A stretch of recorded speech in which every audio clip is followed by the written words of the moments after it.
Witaj na kanale Słowiańskie Historie Grozy. Polska.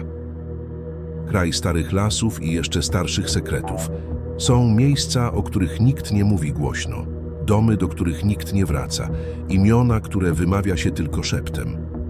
Każda wioska ma swoją historię. Każda rodzina swoje milczenie. Tu, na tym kanale, odkrywamy to, co zostało zapomniane. Lub to, co ktoś bardzo chciał ukryć. Nie usłyszysz tu krzyków ani tanich sztuczek.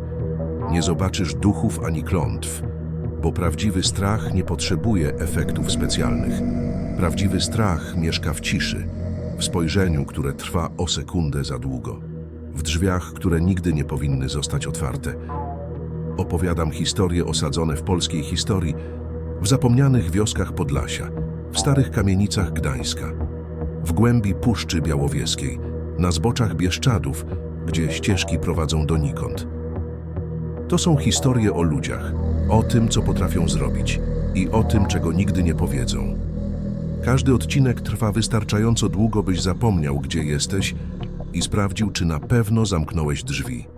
Jeśli lubisz historie, które zostają z tobą na długo po zakończeniu, jeśli cenisz atmosferę bardziej niż tani strach, jeśli chcesz poznać mroczniejszą stronę polskiej historii, witaj.